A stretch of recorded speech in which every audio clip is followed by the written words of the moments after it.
Welcome to Mastering Sales and Negotiations, the podcast for ambitious professionals who want to sharpen their skills, transform their conversations, and deliver lasting commercial impact.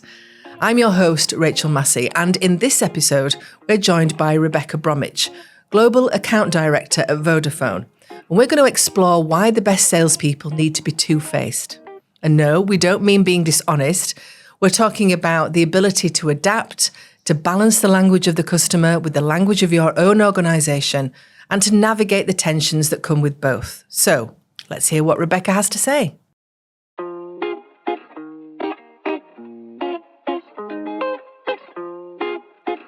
Rebecca, welcome to the Mastering Sales and Negotiations podcast. Thank you. Can you just tell us a little bit about your role at Vodafone and the kind of clients that you manage at the moment? Yeah, absolutely. So I am a global account director. I manage two of the largest global companies, and one is in the security space and one is in the professional services space. So they're very, very different clients, which I love because they have completely different challenges. So I like the fact that they're completely different from each other, makes life more interesting.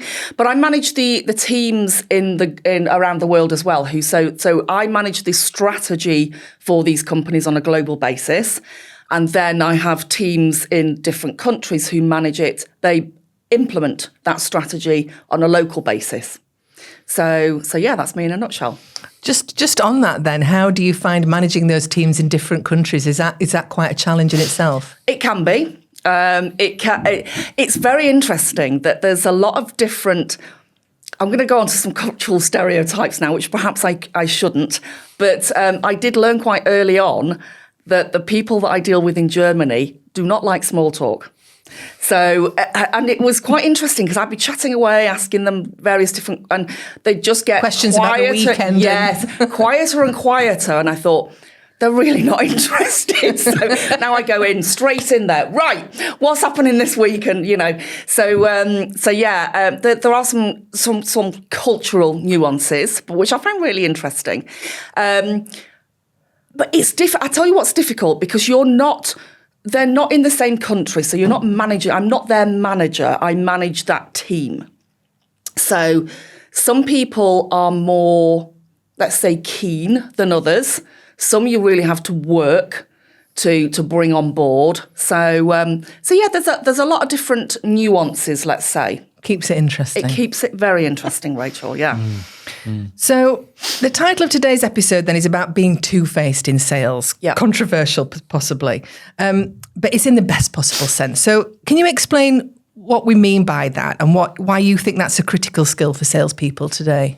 I think it's probably one of the most critical skills. I think particularly the higher you move into sales. So maybe not at the sort of appointment making end of things when you early on in your career, mate, let's say, but the higher you move within an organisation in sales, it is probably one of the most critical skills, I would say, because the way I look at it is that you almost, which ties in quite nicely with what I do on a global basis as well. You almost have to be.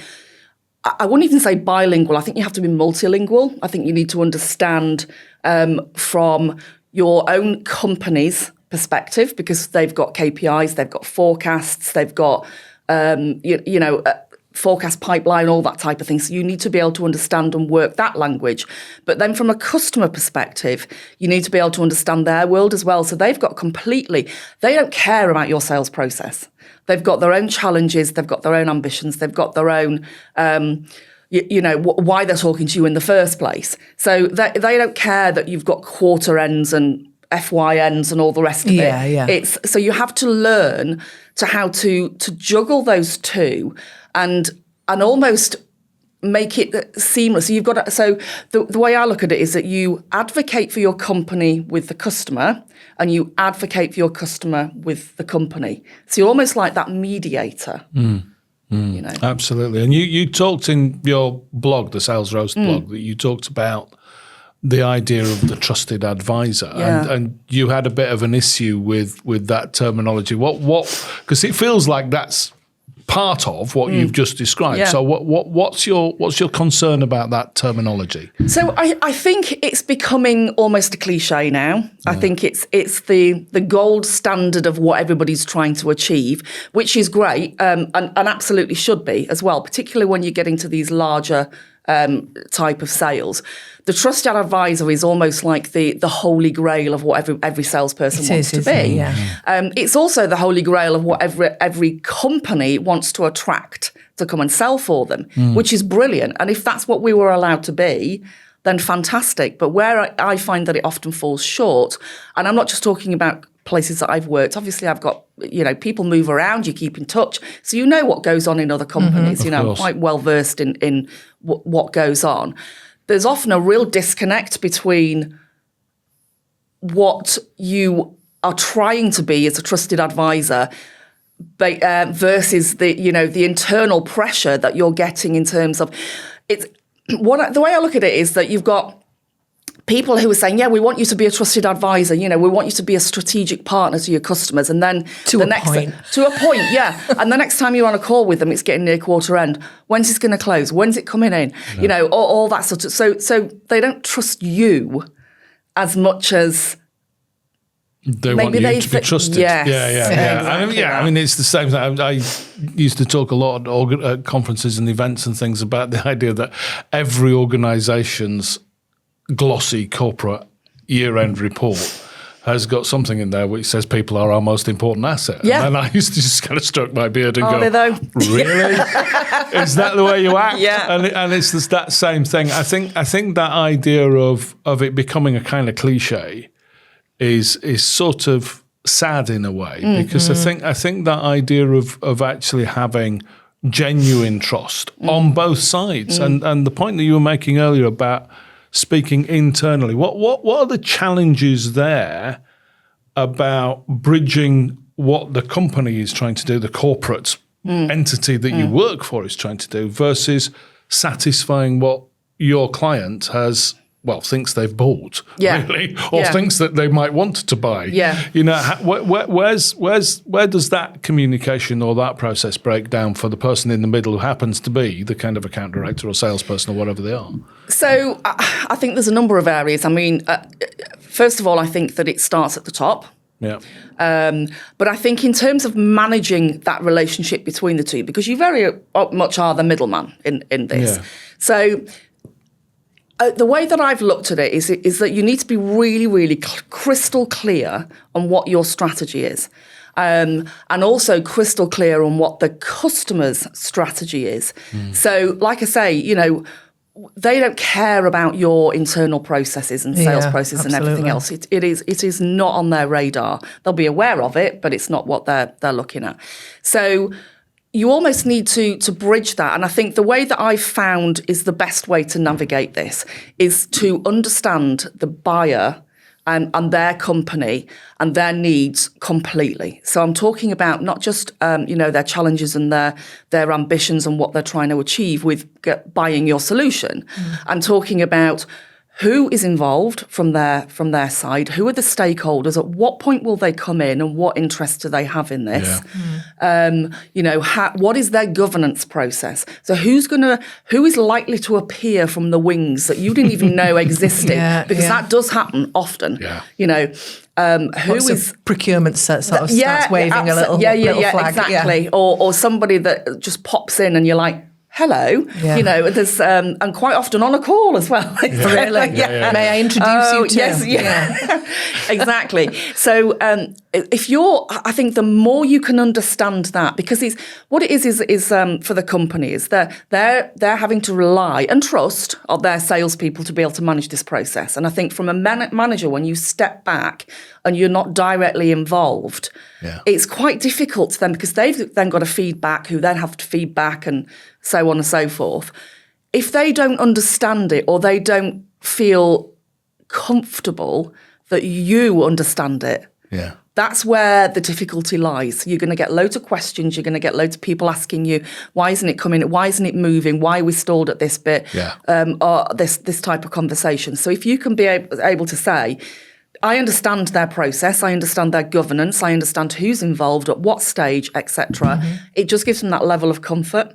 And the other thing I would say as well is to communicate that regularly, even when you've got nothing to say, because the amount of times you get, and it still happens, no matter how fastidious you are with updating. You can send up daily updates to the key stakeholders within your own organisation. You'll still get them pinging saying, what's going on with this? Yeah. But you start to get braver and say, it was in yesterday's report. Just have a look at that, because you can't be fielding these conversations all the time.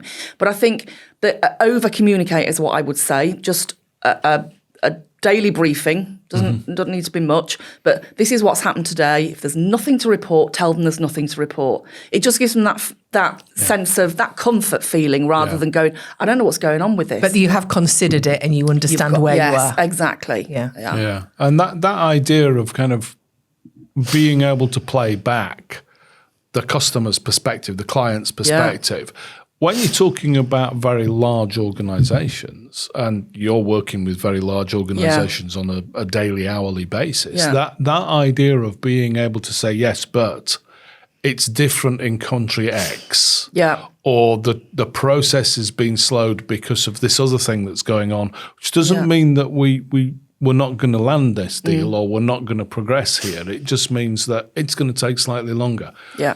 Is there a challenge in almost gaining the resource that you need to really build that intelligence about the customer, about their various departments, functions, territories, etc.? Does that become a challenge for a person in your role, kind of managing those global accounts, and how do you bridge that gap?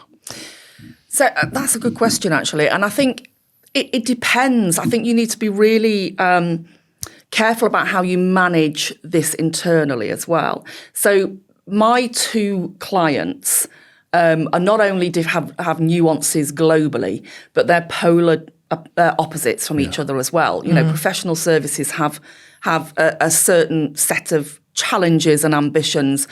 The global security company that I manage, their margin squeezed, and they're going through a massive transformation, trying to get from manned guards to a more digital approach. So they have completely different needs, completely different set of restrictions and governance and all the rest of it, and goals that they're trying to achieve.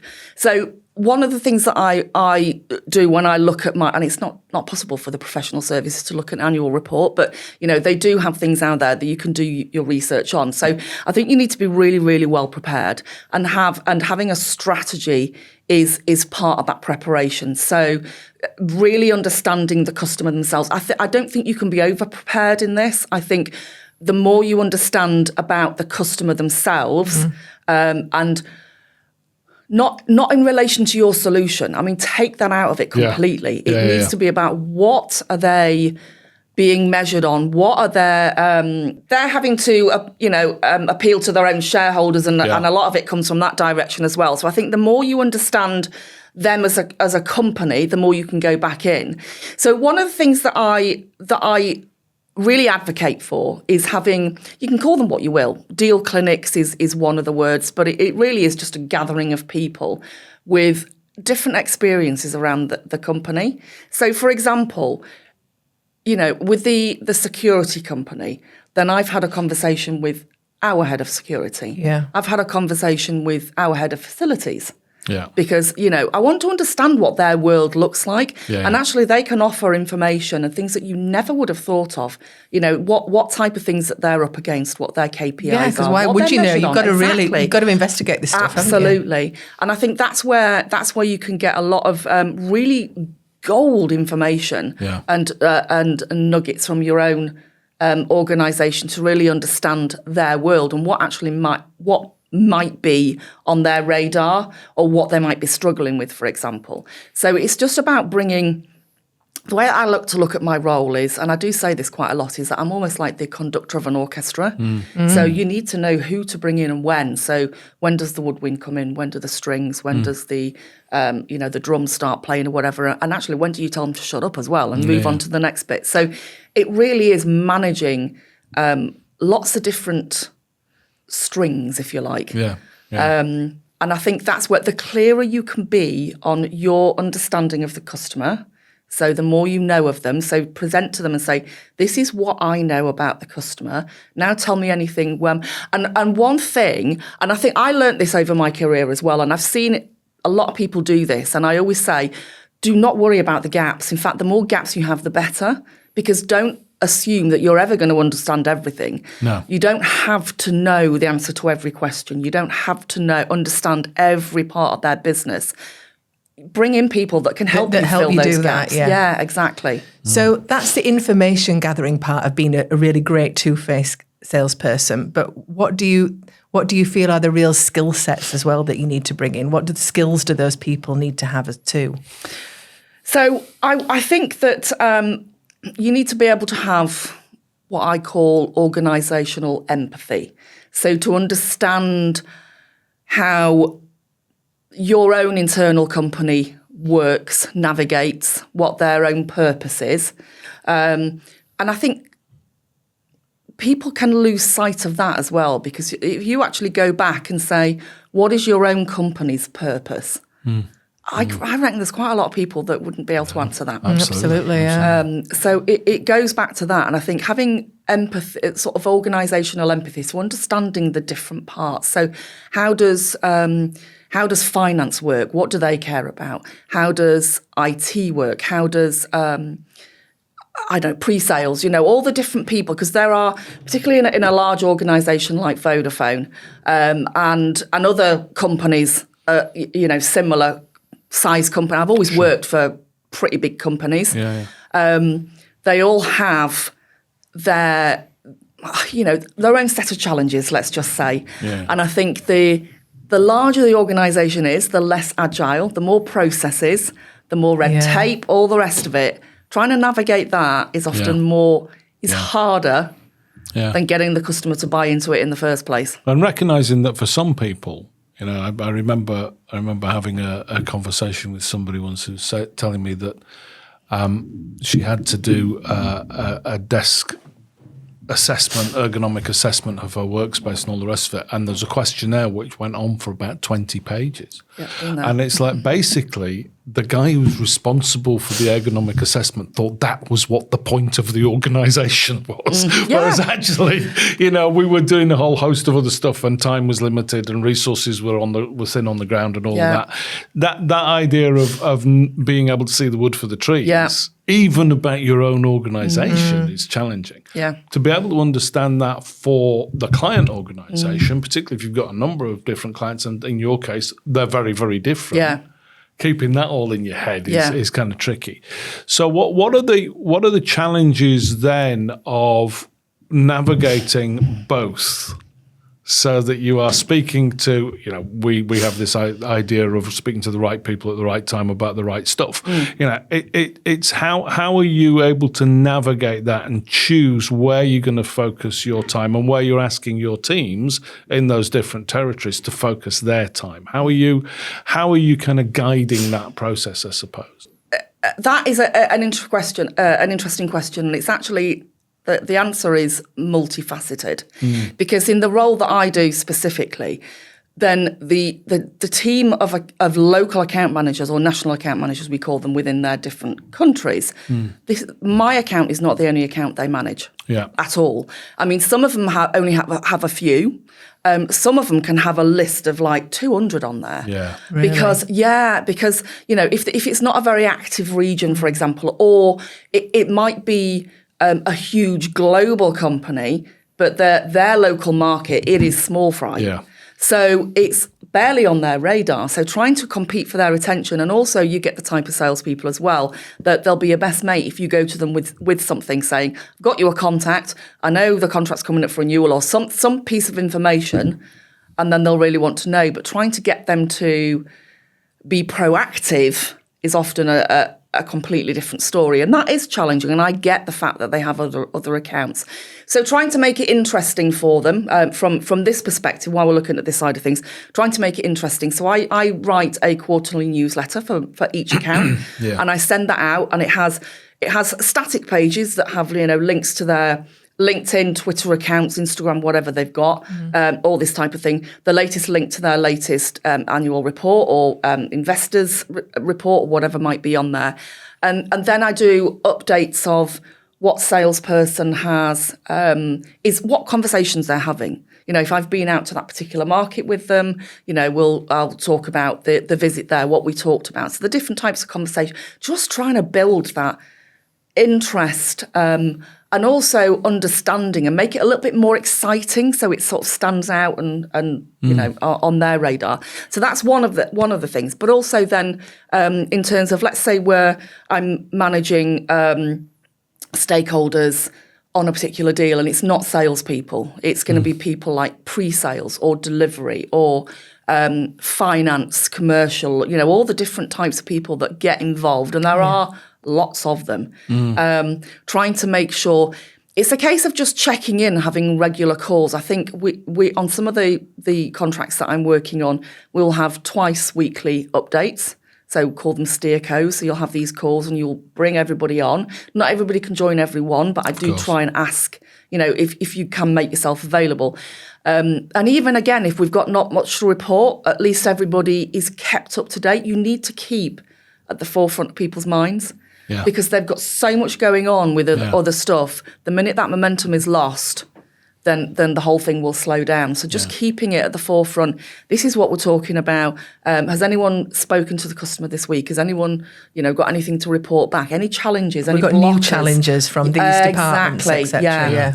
So just gathering that intel, and then it'll quite often spark conversation, or at least people are aware of what stage we're at, and it's at the front of their mind as well. And I think one of the things that I see organisations do is not paying that attention to the existing customer base. You know, we are frequently having conversations with people who are talking about hunters and farmers as though they are kind of different-headed beasts in some ways. And actually, it comes with a side issue of contempt. Which is, in the side dish of contempt is, well, of course, the farmers are just the ones that are not very good salespeople. Heard this so many times.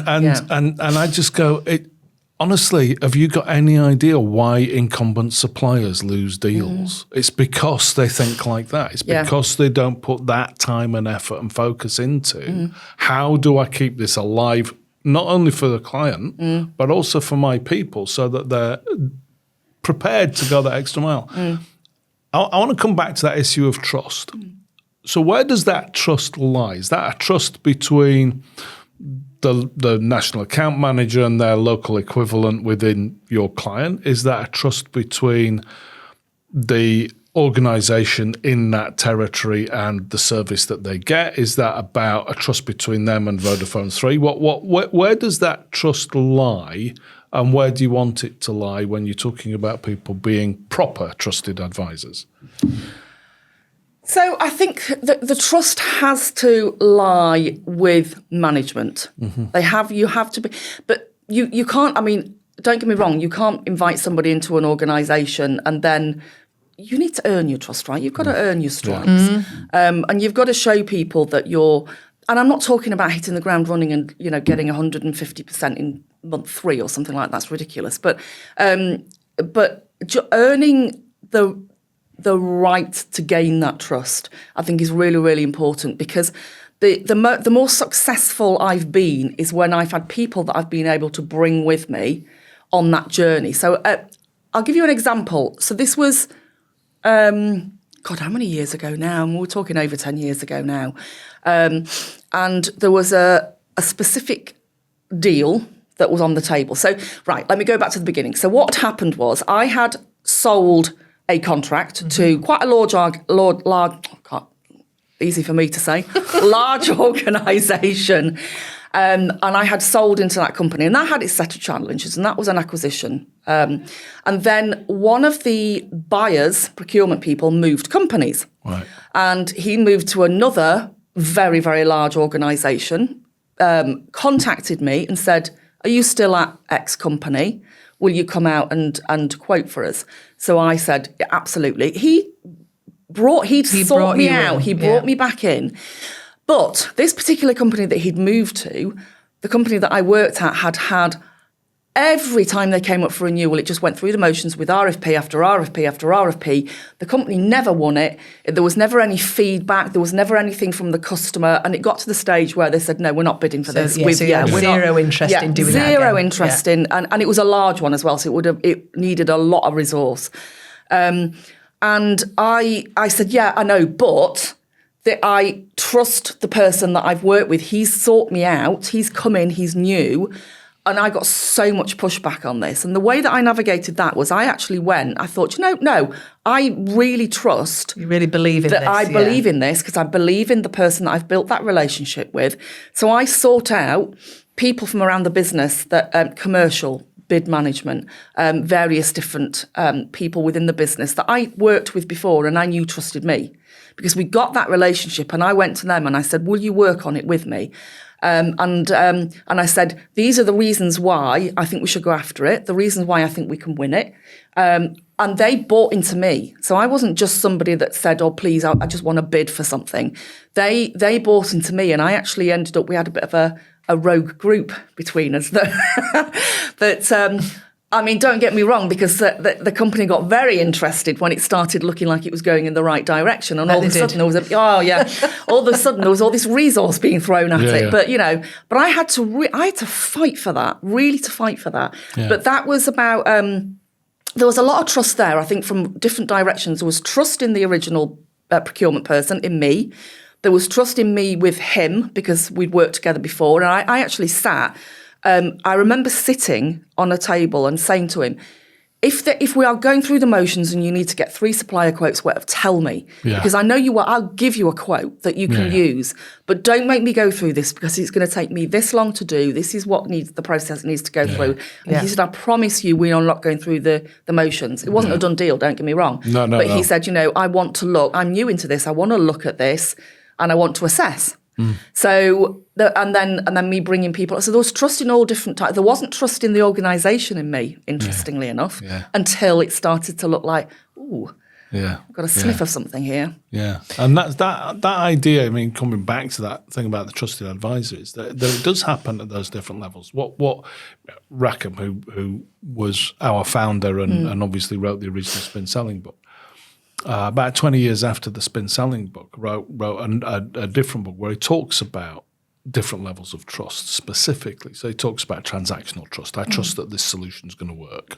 He talks about consultative trust, which I think is where you were at with your procurement professional, which is to say, we have a relationship which has been built up over years, so we can actually talk turkey. You know, we can be honest with each other and go, is this just me going through the motions? Yeah. You know. And then there's that idea of enterprise trust. And where good incumbents are at is at that enterprise trust, where the two organizations trust each other. Yeah. It's not about personalities. It's not when Fred moves, you're in trouble. It's actually about a much deeper set of relationships, multi-level, different stakeholders, different contacts at different levels and all those. And actually, I see so many organizations where they think they've got a level of trust at that level, but actually it's very personality driven. Yeah. It's about the relationship between person A and person B from the two parties. Yeah. And that is inherently weak because, as you said earlier, people move around. They do, absolutely. And suddenly you're no longer building on that relationship. And organizations, seems to me, ignore that at their peril. Yeah, they do. Is that something that you've seen within your previous roles? Is that something where you've looked at an organisation and said, actually, you're not working hard enough to build that enterprise trust? And what kind of alerted you to that? So I think you can tell because it's very much about, it becomes transactional. So I can give you an example as well as, again, not going to mention where I was working, what the customer was, anything like this. But I had somebody once say to me that, when we were looking at moving over to you and going through the contract and everything, and we were not sold the dream in terms of like I'd given them a load of bullshit, because I absolutely hadn't. But what happened is that it was going very nicely. We had, we're advocating for each other. The relationship was there, or so we thought. And then one of the execs swooped in and asked about, can we bring it forward for this quarter, because that would really help us out. And with nobody's knowledge, by the way. And then the company came back and said that was the first time in all the time we've been speaking that this felt transactional to me. So it just ruined it. Well, it didn't, fortunately, because you I had think to pull it back. We had to pull it back, and we had to manage that, and we had to talk about, the sort of the reasons why that was done. But it could have been a car crash. Yeah. I mean, it wasn't, fortunately, and I think that, to give them their credit, they were really, really pragmatic about it and sort of got it. But there was a moment where I just thought, no, this takes it back to the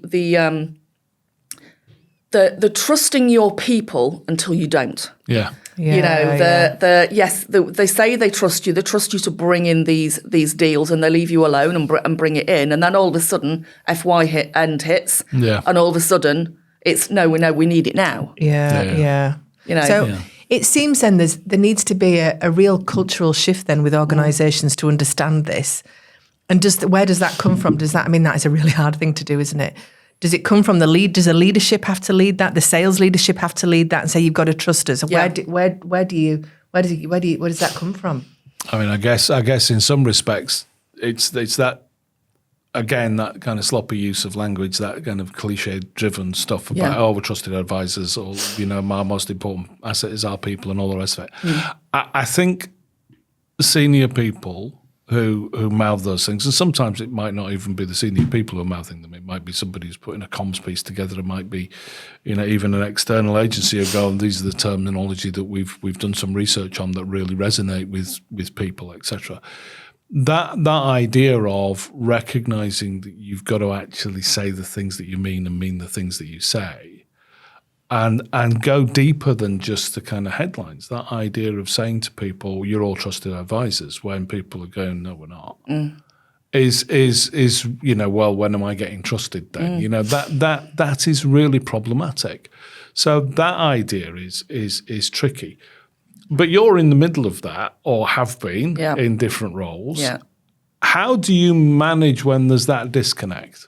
So if you've got a group of people for whom you are responsible, however tangentially, who are grumbling, to put not too fine points on it, because they see a disconnect between what the senior execs are saying for investors and what they're experiencing as really important stakeholders and the most valuable asset to the business at the bottom end of that chain. How do you mediate that process? Because you're not a shop steward. You are there on behest of management to deliver results. Absolutely. To be honest with you, I think there needs to be a fundamental shift, and it needs to come from the top. I really do believe that. So I think that at the top, you've got quite often people who are what I would call bean counters. So, they've not... I think the higher up you go, they've never experienced life at the coalface. They don't really understand. It's like, bring in a load of salespeople and let them hit their numbers. Yeah, exactly. And if you look at apparently the average tenure for a salesperson is 19 months. And if you think about it, 19 months, and that's average. This has come from, it's either Gartner or Salesforce, one of their annual sales. Yes. 19 months. And if you think about that, when they first come in, you've got at least 3 months on probation. At least. Some companies six, where you need longer to, depending on the size of contracts you're working on, to build up to that case. Now, if they're staying 19 months, they'll have handed their notice in, so possibly had a 3-month notice. So that takes it down to 16 months. Yeah. They'll have been looking for a job. And before they were looking for a job, they'll have been unhappy and thinking, I'm going to start looking. Shall I start looking for a job? Yeah. Shall I not? You've literally got about 3 months in the middle of that where they're actually engaged. Yeah, exactly. Yeah. So it is not good. So if you're selling people the dream and saying, yes, we want trusted advisors, and then the minute they start, you're pinging them on Teams every 5 minutes, or that type of pressure. It's not working. It's broken. Yeah. So I think there needs to become a shift from the top. I think that, in my opinion, we could measure better. So I think if rather than just on TCV or AOV or whatever people get targeted on, and revenue. All great things, don't get me wrong. But I think that there's so many more things that we could be looking at and measuring on. So, for example, number of exec engagements. Yeah. So if you're like, maybe you've got a centre of, you're smiling. Well, it's just, it just links into what a lot of the stuff what we talk about. Right, absolutely, interesting, yeah. And I think it's so key. If you could measure people on, we've got something called a centre of excellence. People have, discovery sessions, whatever workshops you might want to call them, or some fancy pants room where you bring people in and get a half a day or a day's workshop with them, or, for example, or even just a 2-3 hour get round the table talk strategy. Yeah. That if you can be targeted on bringing in senior, even C-suite people if you can, and they do come to these things, they're just not invited often enough, and that, because out of the back of that is where you're going to get all the gems. Because it's like slowly advancing all the time, isn't it? Exactly. So measure people on that type of activity, measure people. Another thing, and actually you were talking about it earlier as well, is about, the hunters and farmers, which words I hate, by the way. Yes. But let's call them that. I remember once a buyer saying to me, companies always send out the A team, and then when we become a customer, they bring in the B team. Yeah. And I think that is how people view it. Yeah. If that's the way that you are doing that, is putting your B team as managing the accounts, then that's the output you're going to get. Yeah. And every single company I've worked in, and this might not be true for all companies, but every single company I've worked in have never ever targeted or rewarded their salespeople on account retention ever. And renewals are actually quite often more time-consuming than acquisition as well. Yeah. So you're not putting, if you want, pay plan breeds behaviour. We all know that. So whatever you're going to get paid on is what you will navigate towards. And then, so if you're not getting paid on retention, then guess what? It's not. Yeah. It's not somewhere else. Yeah, I always find that, I always struggle with that, because those accounts are so hard won. Why aren't you really, really striving to keep them? Yeah. And that idea of being really focused on the strategic value of an organisation kind of brings us back to where we started off, which is being able to communicate that vision to your own organisation. To say, listen, stick with me here, folks. It's easy if they're the big guys. If you're going after a really massive organisation and everybody goes, "Ooh, we'd really like to get into that account." In my industry, I worked for learning and development for more than 40 years. Everybody wanted to do something for the BBC. Right. It was the pinnacle, The Holy Grail. But then everybody also had the BBC logo on their website. So, it kind of lost a bit of cachet because they were a bit promiscuous, frankly. And they go with anyone. Go anyone. But the reality is, if you've got that big ticket name, the massive organisation, everybody goes, "Oh yeah, we want to work with them. They're really important." But actually, there are some strategic opportunities in a particular sector or in a particular territory where you go, "Nah, that's the name you want," because in 3 years, 5 years, 10 years, they're going to be bigger than that. Yeah.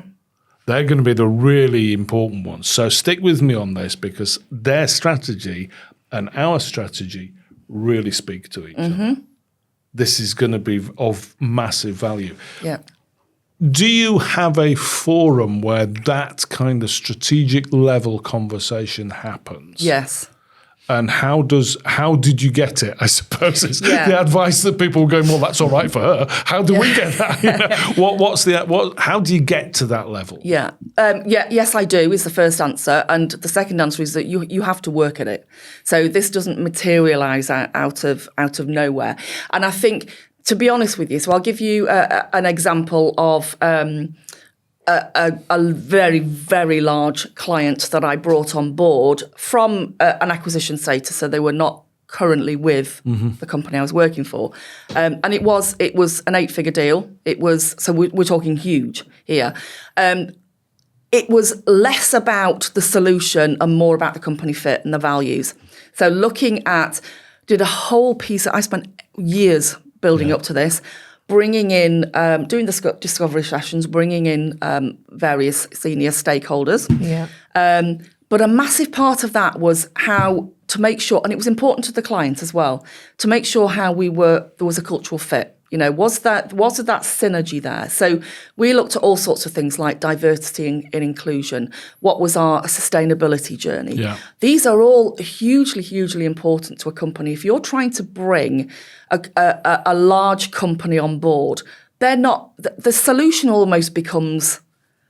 That's a hygiene factor. It's the hygiene factor. They expect you to be able to provide that. They know you can do it. Yeah. Exactly. Yeah. I'm working for big companies. They know we can do it. They know we can do it. If you rock up with all your, we've been around for this long and this is this stats technical and this, that, and and the other. stats that. Yeah. Nobody cares about their own internal stats. Never mind anyone else's. Yeah. You've got to go in there and find that cultural.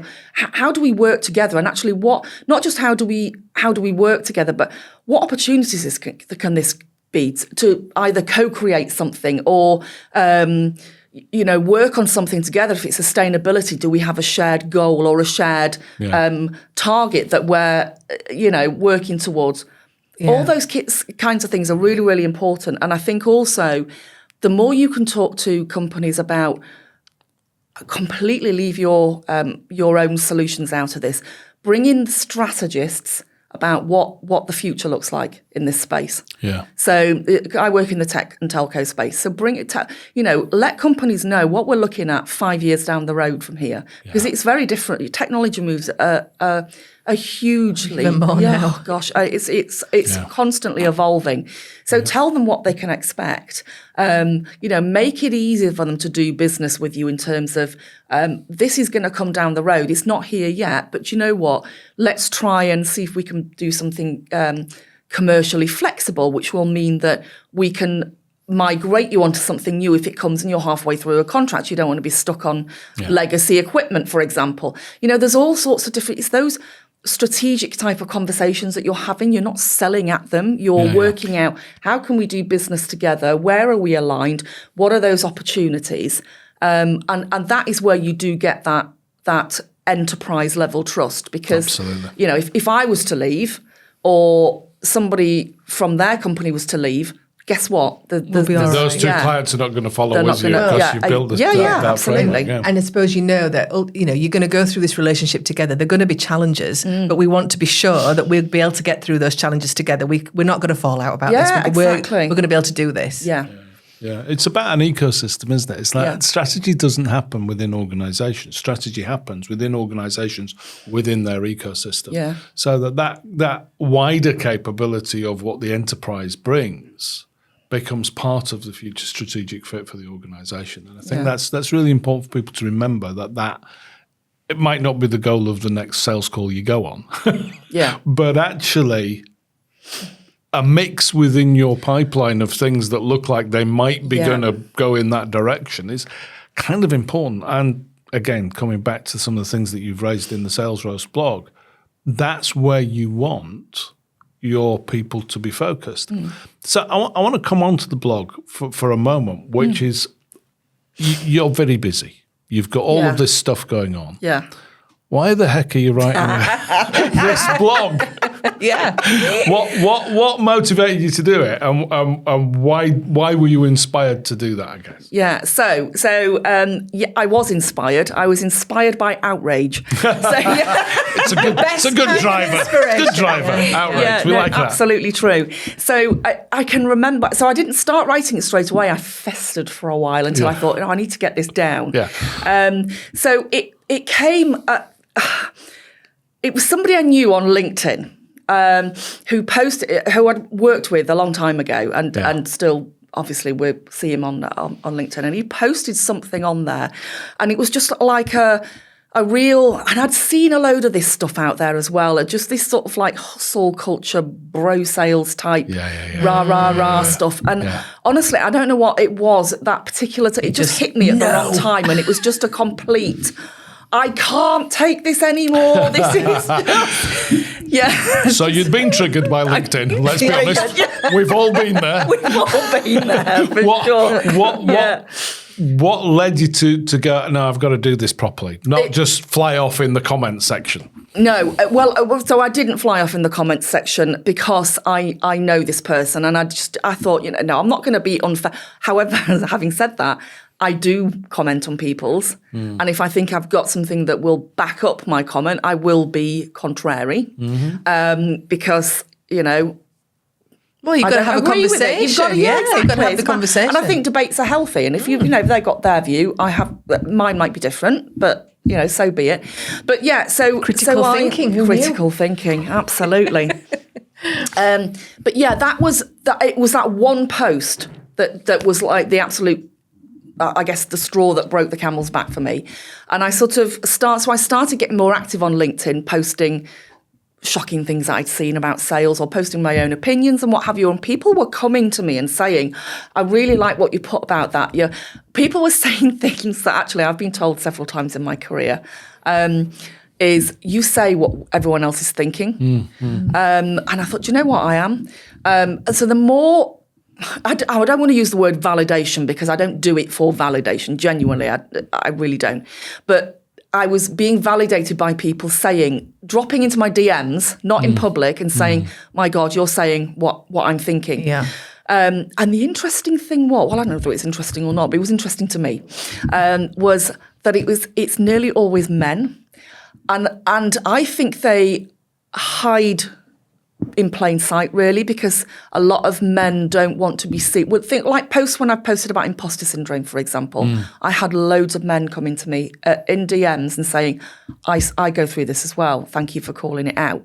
But who would never publicly comment. So I think there's that, that bravado a little bit. That was just a little aside. But yeah, so I then decided, no, I need to start getting this down. I think somebody had said to me, you should write a blog. And I thought, I really should.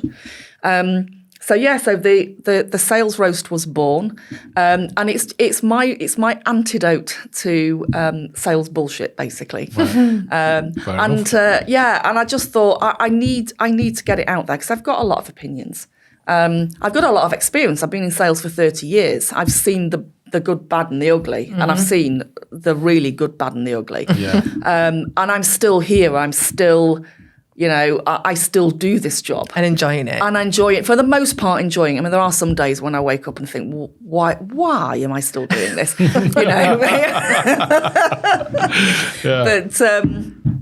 yeah, for the most part, I am still enjoying it, still being successful. And I thought, I need to get this down. And a lot of people have also asked me, do your company not mind? The answer is, well, if they do, they're not telling me. But they are very aware that I'm writing this. And I've had senior execs say to me as well, love what you're doing. Right. So, I'm having an opinion. I'm not naming names. I don't talk about company names from on either side. No. It's not about naming and shaming. I could. Yeah. But I'd have some really good... Anyway, stories. Yes. But no, it's not about that. But it's. I guess it's about my.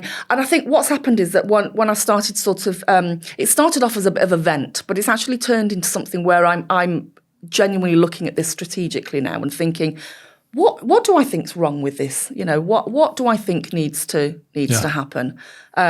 What alternatives out there? And also, it's a way of helping salespeople in terms of, yes, there might be. What I don't want to do is just have a vent and then leave it there. Yeah. I want to have a further discussion about actually how you can navigate this yourself. Yeah. So what can you do to protect yourself, to survive in sales, but also to thrive as well? Yeah. So it does give that advice, and I try and make it two-pronged. So for the salesperson that is going through it, how do you protect yourself? And also to sales leadership that might be reading it, and I know they do. I know there's quite a lot of sales leaders from various organisations that are following the blog too, and this is what perhaps you should be looking at. So after all the experience that you've got and the knowledge that you've gained, what would you what would you now tell your younger self if you were starting again at the beginning of your career? What would be the one thing that really stands out? Apart from don't do it. No, I would. So I think, and you have to learn this, and I think it is a skill and an experience that brings it. Unless you come in really cocksure from the start, which I actually don't think is a good trait for a salesperson. But I think it does come through experience. But I have learned to advocate for myself, not just my company or the customer. I've learned to advocate for myself, to trust myself. So I think some companies that I've worked for have been more rigid with a playbook than others. Some, it doesn't seem to be in existence at all. There's really big differences and nuances between companies, by the way. But I think trusting you don't have to follow a process verbatim. And I think this is what some companies or people at companies are taught that you should do. Yeah. And people are very, very different. So they sell in different ways. I'm quite, I guess, quite a gregarious person, and I like to laugh a lot. And I bring people in, and people say that I'm refreshing and a breath of fresh air and stuff like this. I know some others, hugely successful salespeople that are really, really quiet, quite introverted, make fantastic salespeople as well. So everybody is different. You need to learn to rely on your own gut instinct. If you have a gut instinct, not everybody does. I certainly do, and I've had to learn to back myself and advocate for myself. And I think for me, it was to work out what my non-negotiables are. Rebecca, thanks you very ever so much much for joining us. It's been was great conversation. So thanks ever so much for listening to this episode of the Mastering Sales and Negotiation podcast with Rebecca Bromwich from, amongst other places, VodafoneThree, but also the author of the Sales Roast blog. If you've enjoyed that and you think other people would do, please share the link to them. Remember, you can get this podcast on any of the places that you normally get your podcast from, and also catch up on the Huthwaite International website, which we hope you do. And we hope that you subscribe to it there so that you can make sure you never miss a future episode. Thanks ever so much for listening.